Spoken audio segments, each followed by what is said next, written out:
This is just 3 days worth of trash, most coming from New York City. And that claw is taking it to be burned into electricity. But we're not actually in New York City. We're in Jersey. Once the garbage man comes and picks it up, you don't think any more about it. But it has a long way to go after that. None of New Yorkers' waste is processed in the city. Instead, it ends up as far away as Ohio, Pennsylvania, and even South Carolina.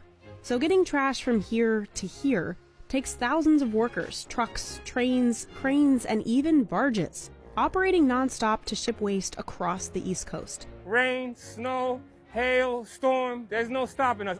And it all costs the city hundreds of millions. Here's what actually happens to New York City's 3.2 million tons of trash a year. New York City's Department of Sanitation sends its fleet of 2,000 garbage trucks to start picking up at 5 a.m. You have to keep active. Some guys like to work out, some guys don't. Basically, it depends on you. What do you do? Me? I don't work out. This is my workout. This is my daily workout. That's Frank, a 23-year veteran sanitation worker. Well, you get immune to the smell. You don't smell garbage, you smell money. Checking to see how solid it is. You can tell when the truck is full. Frank heads to the dump station in the Upper East Side. By then, the sun's coming up. We are currently at 91st Street MTS. Doors will open as the truck comes in, and there's radiation detectors that will read the truck. Trucks pause at the weigh station to help the city keep track of how much trash New Yorkers produce. Then handles tilt the hopper. Then she'll push the blade, and the blade will push the material all the way out to clear the whole truck.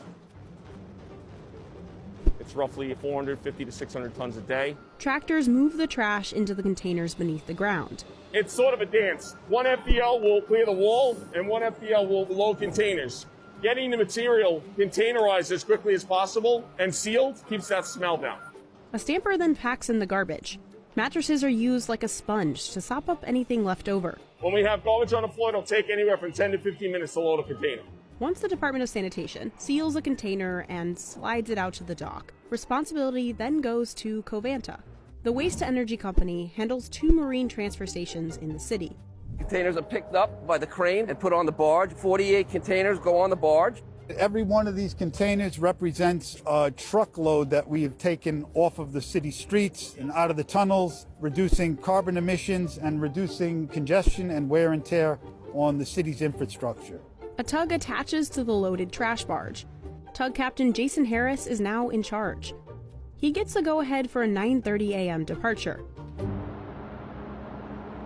What you see here is called Hell's Gate. This is the upper end of the East River. Tides play a major factor in the times that we can transfer barges. You can't go against the tide when it's max tide. It's too strong. We would actually come to a dead stop on this boat and barge. You wait until you can go with it. Quite often a barge gets filled up and we will have to wait 2, 3, maybe 4 hours before the tide is in the favor. He navigates this heavy load safely along one of the busiest waterways in the world, down the East River, through New York Harbor to Staten Island. 3 hours later, the tug and barge back up into the global transfer station. It is an inherently dangerous operation to move heavy equipment overhead. Then a train takes it to one of Covanta's waste-to-energy facilities. It can also get there via truck. All of Manhattan's residential trash goes to waste-energy facilities like this one, to be burned and turned into electricity. This facility processes up to 1 million tons of waste annually. Once the trucks scale in and come up to the tipping floor, they dump in front of one of these bays.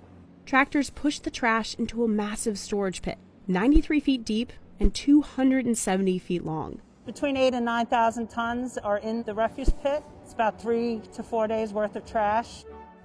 A giant grapple claw descends over the trash. In one swoop, it can pick up as much as 1 trash truck carries. The claw builds a wall of trash to prevent it from avalanching onto the tipping floor. It also helps to make more space for incoming refuse.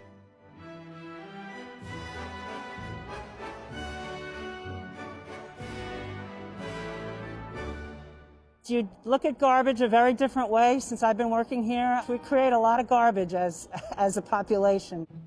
2 claws work together in tandem, dumping trash into hoppers leading to the incinerator. Romeo's an expert giant claw operator. 21 years of playing the crane.